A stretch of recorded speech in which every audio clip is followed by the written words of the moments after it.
Assalamualaikum warahmatullahi wabarakatuh. Selamat sore, perkenalkan nama saya Anggun Dwi Tania. Saya dari Fakultas Keguruan dan Ilmu Pendidikan, Program Studi Pendidikan Bahasa dan Sastra Indonesia, Universitas Islam Majapahit. Nah, pada video kali ini saya akan mempresentasikan tentang model analisis wacana kritis Theo van Leeuwen. Yang pertama adalah konsep dasar analisis wacana kritis Theo van Leeuwen.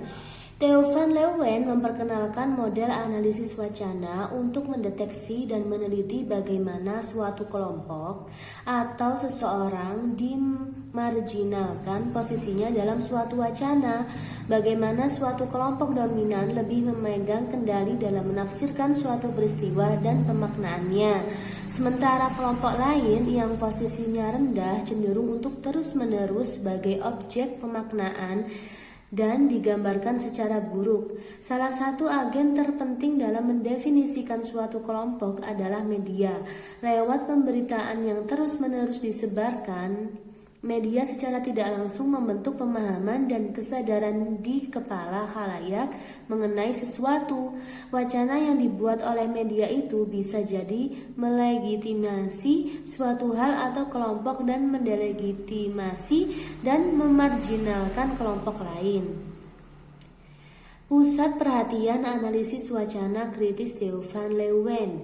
Analisis van Leeuwen secara umum menampilkan bagaimana pihak-pihak dan aktor, bisa seseorang atau kelompok, ditampilkan dalam pemberitaan, yaitu dilihat dari dua pusat perhatian sebagai berikut.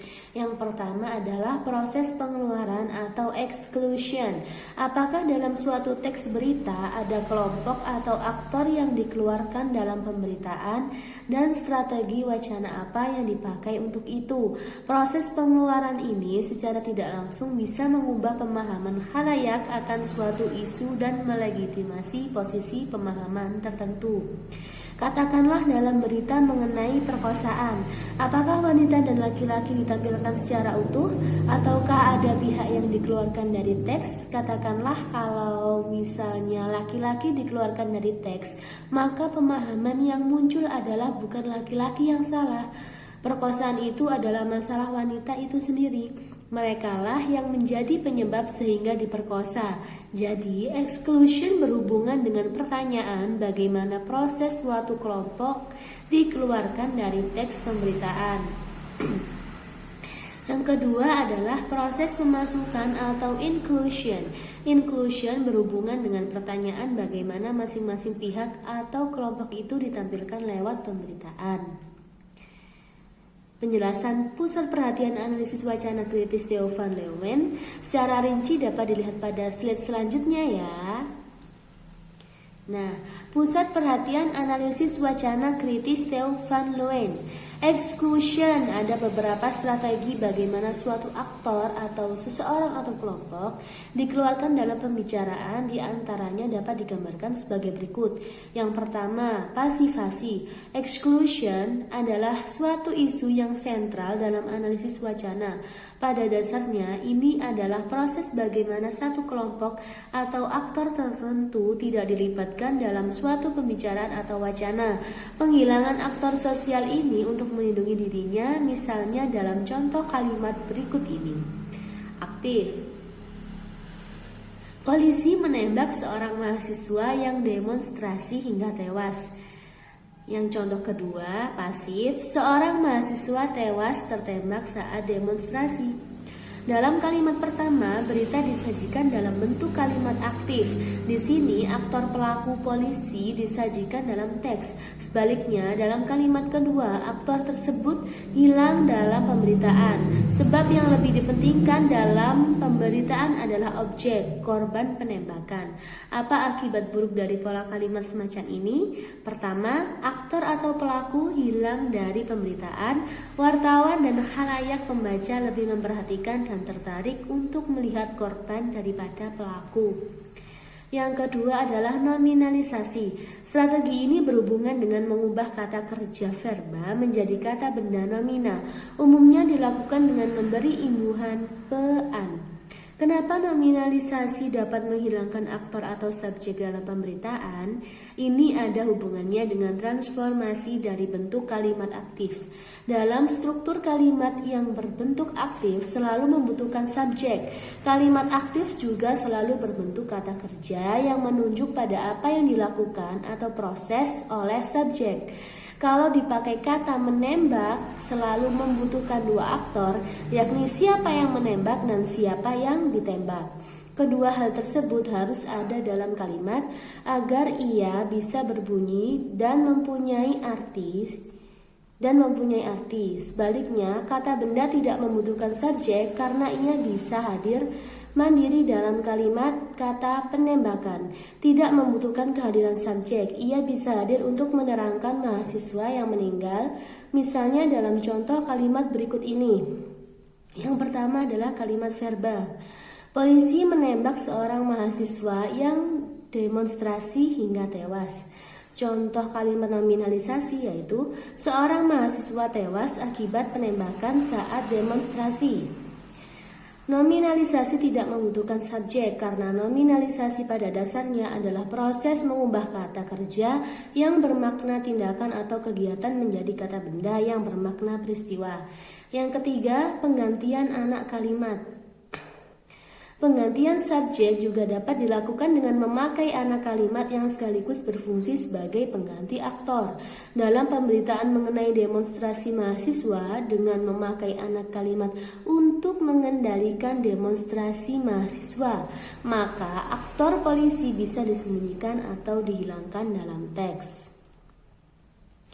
Selanjutnya adalah pusat perhatian analisis wacana kritis Theo van Leeuwen. Yang pertama adalah inclusion, diferensiasi atau indiferensiasi. Suatu peristiwa atau seorang aktor sosial bisa ditampilkan dalam teks secara mandiri sebagai suatu peristiwa yang unik atau khas, tetapi bisa juga dibuat kontras dengan menampilkan peristiwa atau aktor lain dalam teks. Hadirnya inclusion peristiwa atau kelompok lain selain yang diberitakan itu, menurut Van Leeuwen bisa menjadi penanda yang baik bagaimana suatu kelompok atau peristiwa direpresentasikan dalam teks. Misalnya dalam contoh kalimat berikut ini. Contoh kalimat indiferensiasi. Buruh pabrik Mas Pion sampai kemarin masih melanjutkan mogok.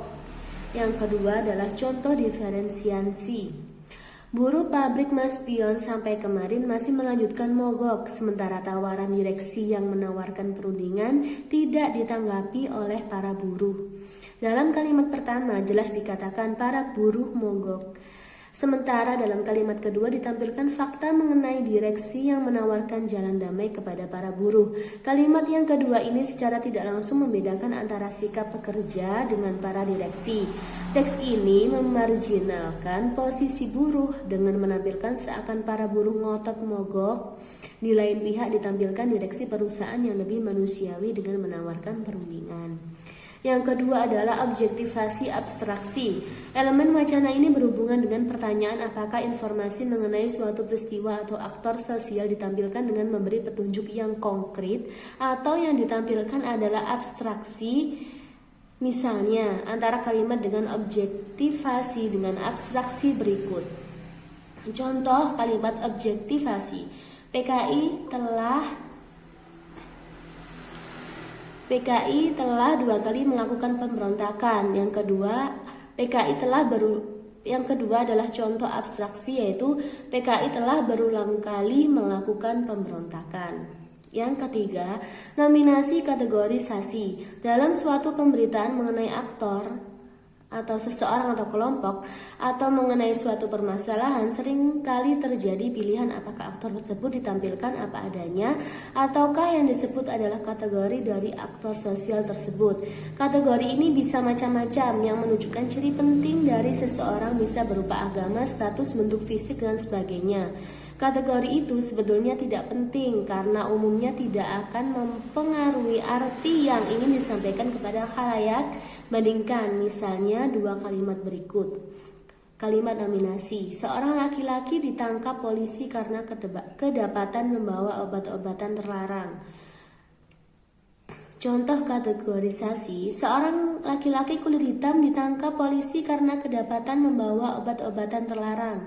Kedua kalimat tersebut artinya sama, yakni ada seorang laki-laki yang membawa obat-obatan terlarang dan ditangkap oleh polisi karena membawa obat-obatan terlarang.